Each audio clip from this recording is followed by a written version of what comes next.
also known as UOSC. Universal Oneness Spiritual Center is an interfaith spiritual community whose goal is to break down the barriers that have created religious intolerance by demonstrating that we all follow the same spiritual path. UOSC offers members an opportunity to embrace greater spirituality in their lives and is committed to helping people find and embrace spirit and to build a community with a greater understanding of one another.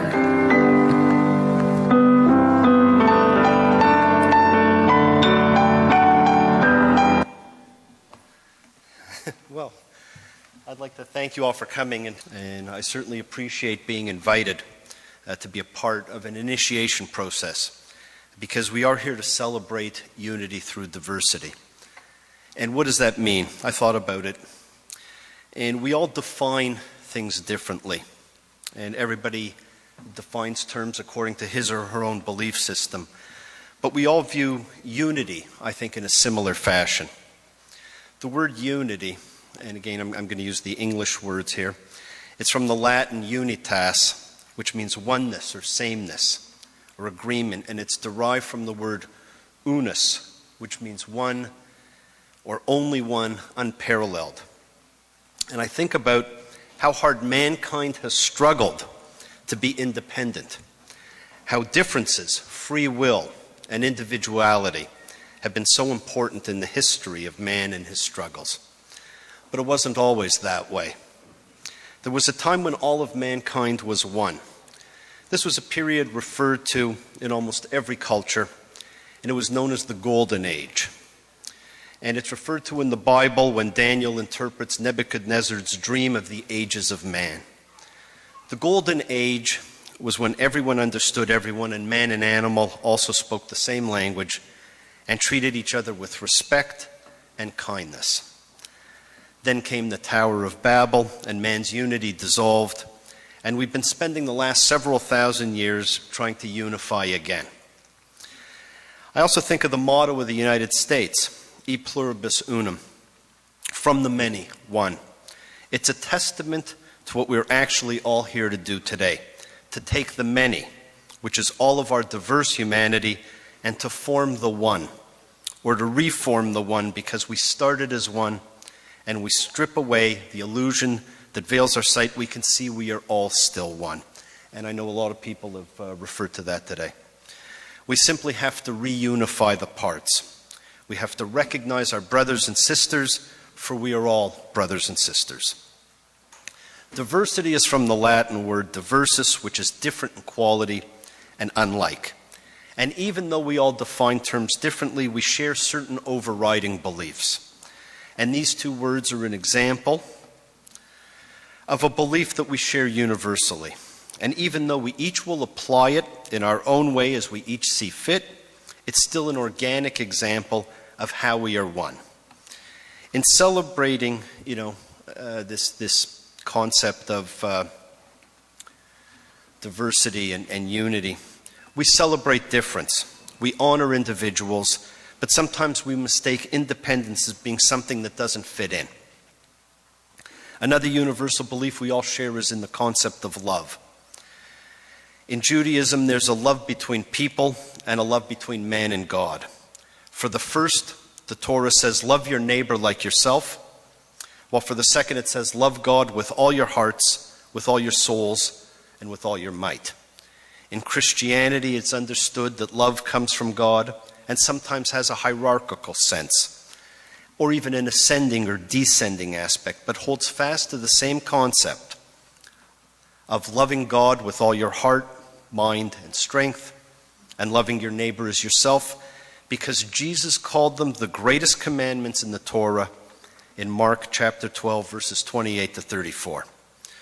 The Greeks had different concepts of love, and each had its own word and its own definition. In Islam, love is a universal brotherhood, applied to all who hold the faith, and to the Sufis, Ishq, or divine love, is the projection of the essence of God to the universe, and the belief that through love, mankind can go back to its inherent good and purity.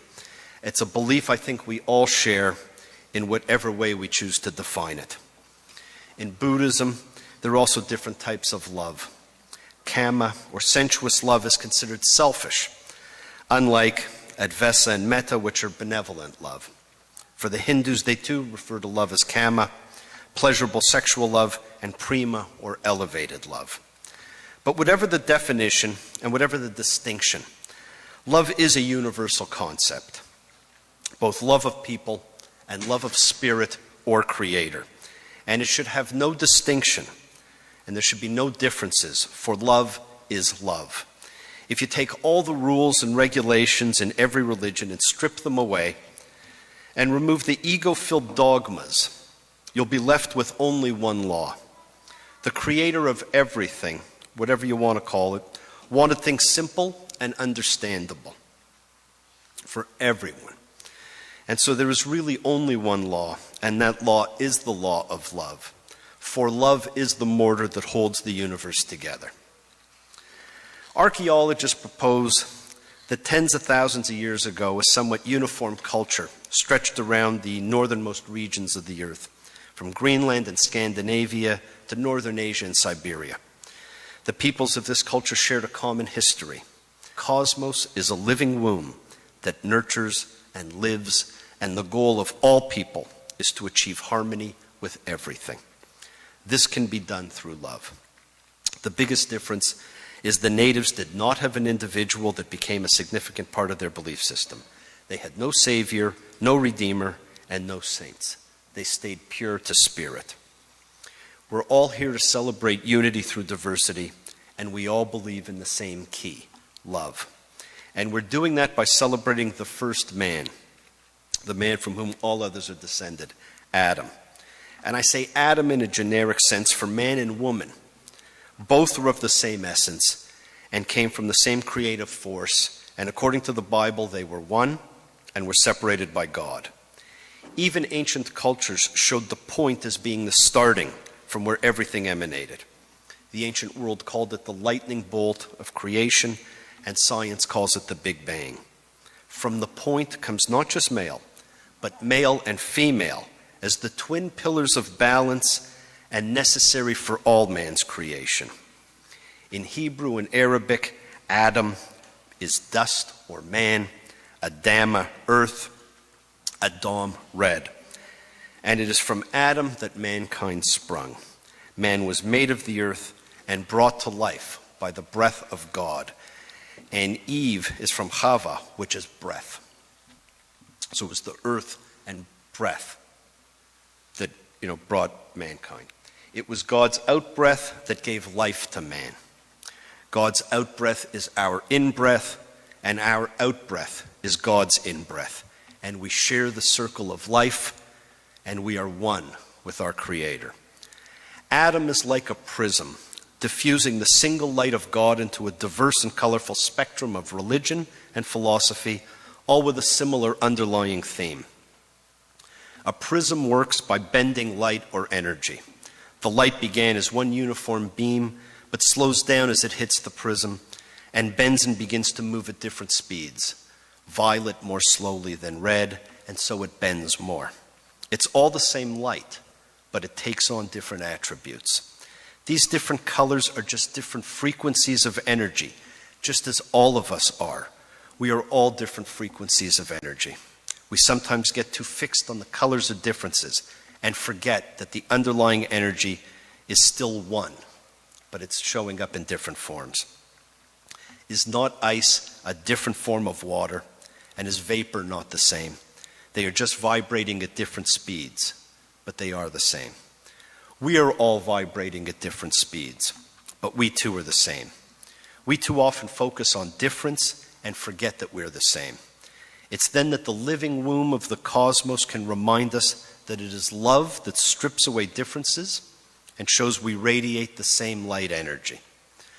Some religions are widespread throughout the world and are found in many countries, and some are restricted to single areas. The most widespread religions being Christianity, Islam, and Buddhism. And even within each of these, there is a huge diversification of belief systems. Christianity can be broken down by Orthodox, Catholic, Lutheran, Anglican, etc., While the Buddhism of Japan is different from the Buddhism of Sri Lanka and Southeast Asia, while the Muslim world has its share of variations, with the most common being Sunnites and Shiites. Some religions have disappeared with the cultures which fostered them.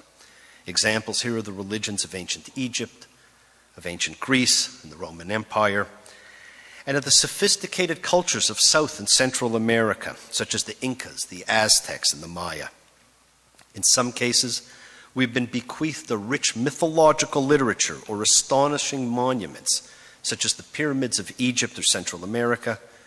Religions which have all but disappeared still exercise a strong fascination on our imagination.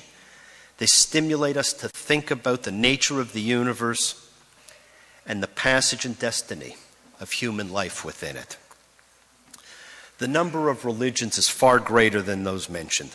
Every country has its own special kinds, whether new or traditional, and all claim to tell the truth.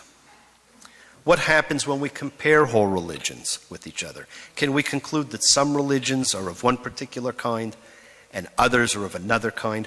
Why should we even begin to think in terms of typing? In many religions, prayers are offered to ask for benefits such as healing, protection of general prosperity, and well-being. Prayers for rain, for example, are found in many different countries and in many different religions. At other times and places, prayers may be offered in order to avert disasters, such as storms or flooding.